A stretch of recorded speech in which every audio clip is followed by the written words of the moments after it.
रहा हूँ। मैं शिष्टाचार मुलाकात से गया, अंदर हमारी उनकी बात राजनीति की हुई। उन्होंने राजनीति में हमसे पूछा कि आपका क्या चल रहा है, क्या क्या कर रहे हैं। जब हेलो, हमारा न्यूज़ चैनल न्यूज़ बीट्स में आपका स्वागत है। मैं हूँ भूमिका। बीजेपी गठबंधन में वापसी की चर्चाओं पर आया ओम प्रकाश राजभर बयान। कहा, हम 2024 की तैयारी में।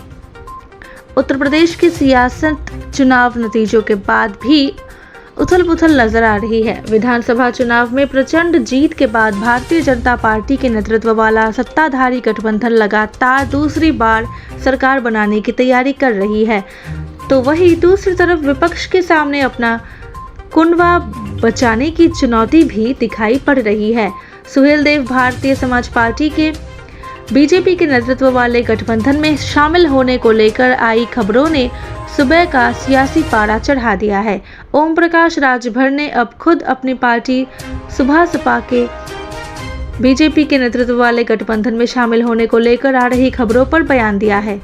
ओम प्रकाश राजभर ने इस तरह की खबरों को निराधार बताते हुए कहा है कि हम समाजवादी पार्टी के साथ हैं। उन्होंने कहा है कि हम स्थानीय निकाय चुनाव की तैयारी में जुट गए हैं। एक विधानसभा के चुनाव परिणाम की समीक्षा की जा रही है। अब हम 2024 की तैयारी में हैं। ओपी राजभर का बीजेपी नेताओं में से मुलाकात पर बयान। उन्होंने बीजेपी नेताओं से मुलाकात की खबरों पर कहा कि मेरी बीजेपी के बड़े नेताओं से 2019 के पहले मुलाकात हुई थी। आखिरी बार दिल्ली भी तभी गया था जब इस्तीफा देना था। ओम प्रकाश राजभर ने कहा कि मेरी पार्टी के किसी भी नेता ने मुझे फ़ोन नहीं किया, क्योंकि उन्हें विश्वास है कि जो भी लड़ाई लड़ रहा है वह उनके लिए लड़ रहा है। राजभर ने कहा कि एक टाइम था जब राम मंदिर मुद्दा हल होगा, ये कोई नहीं सोच रहा था। कांग्रेस के एक नेता ने भी बहुत पहले 3 तलाक के मुद्दे पर कानून बनाने की मांग की थी। हमें भरोसा है कि सामाजिक न्याय समिति की रिपोर्ट आज नहीं तो कल योगी जी करे या अखिलेश यादव या मायावती, कोई ना कोई इसे लागू करेगा। बीजेपी ने नहीं मानी मांग। ओम प्रकाश राजभर ने कहा कि बीजेपी ने 5 साल तक सामाजिक न्याय समिति की रिपोर्ट लागू करने की मांग नहीं मानी।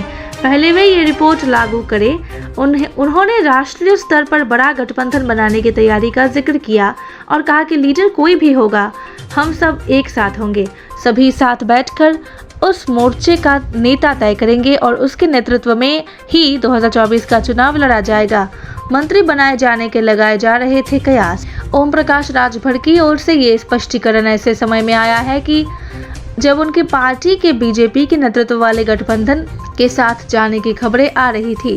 गौरतलब है कि इस तरह की खबरें आई थी कि ओम प्रकाश राजभर ने अमित शाह, धर्मेंद्र प्रधान और सुनील बंसल से मुलाकात की है।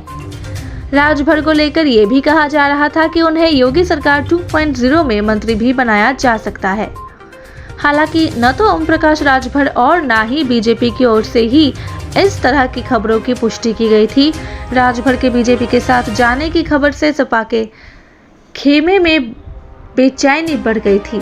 अब ओम प्रकाश राजभर ने खुद सामने आकर सुबह सपा के बीजेपी की साथ जाने की अटकलों पर विराम लगा दिया है।